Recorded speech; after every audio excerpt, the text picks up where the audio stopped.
Hey, this is Sasha, and today I want to share with you a quick little insight of when should you repair your car versus when you should go out and just buy another car. And I'm not saying buy a brand new car, but in essence, just go and get a different car rather than fixing your current car and selling it. So this usually applies to people who are already thinking about upgrading their vehicle or upgrading their car. So first thing we need to clarify is figure out what kind of issue you have with your car. So there's a couple of different types of issues. So you have the mechanical issue, which could be like a transmission problem. It could be kind of a blown out tires, or tires are dry rotting. Could be a brake issue. Could be a starter issue. So these are kind of more mechanical and usability problems. Whereas other things are just maybe could be cosmetic, or let's just call them a looks problem or an inconvenience. This could be things like an AC. It could be things like the doors aren't working with the power locks, power windows aren't working. It could be cosmetic, like the bumpers. Maybe you hit a deer, those kinds of things. So it could be more of the looks or the cosmetic things. Because can you drive a car without AC? Absolutely. It's just maybe a little inconvenient. So how do you determine when you go ahead and fix the car versus you just go ahead and sell the car? Well, first off, if it's mechanical, a lot of times not everybody's going to buy that because it's very difficult to sell a car without a running transmission to test it and that kind of thing. So right away, if you have something more along the lines of mechanical, you probably will need to fix that up first before you can sell the car. Whereas it's something more cosmetic or looks, this is where you start get into that decision-making matrix or idea. So let's say you go ahead and your car's value as you sell it, okay, as a nice premium condition, if everything was kind of working, was $4,000, okay? Then all of a sudden you were driving it around, you're already thinking about selling it, right? You're thinking about selling it, you know, it's got a little more miles, whatever the case may be, you're ready to kind of upgrade.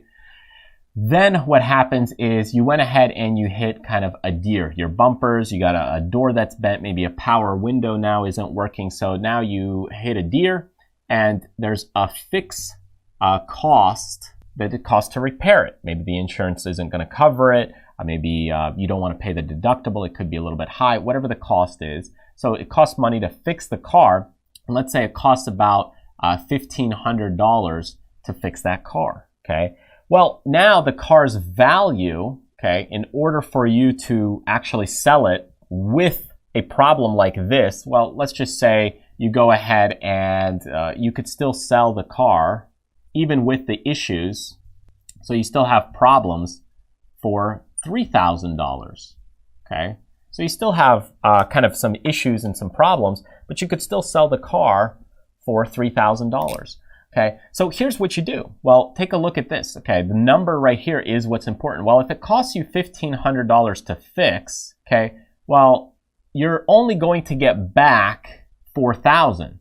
But now, okay, if you sell it for $3,000, okay, you could take this $1,500 and put it towards a newer car. I'm not saying a brand new car. I'm saying just something newer, rather than, because if you put in $1,500 into something that's already worth $3,000, right? So you do the math, $1,500 that you put in to fix it, plus that $3,000 that you could have sold it at, right? You would think you could sell that car for $4,500, but that's not the case. Even if it's new or in its good shape, you could only still get $4,000. Whereas now you're basically throwing away that extra $500 right there, because you'll still only be able to get $4,000 for it, even if you were to repair the car. So looking at selling the car with the issues, if you could get $3,000, well, there's no reason to do the repairs if you're already thinking of getting a newer car. So instead,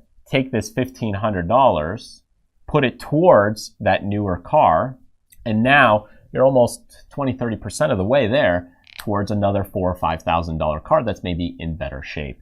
So anyways, think about it like this. Whereas if you had something more mechanical, well, in that case, you probably would have to fix it in order for people to test drive it and test it out. But if it's something more about the looks, Same thing if you had a bumper problem, door problem, air conditioning problem.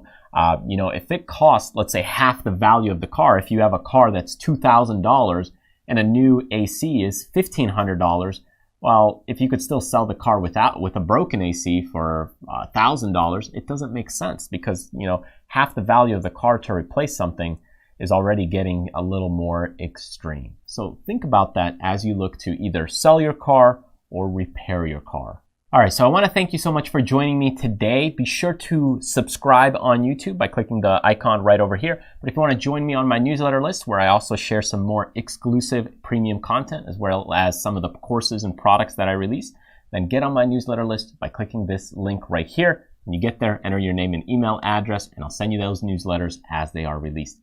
Thanks again for joining me. In the end, remember, do what you love, contribute to other people, but most importantly, live life abundantly. I'll see you next time.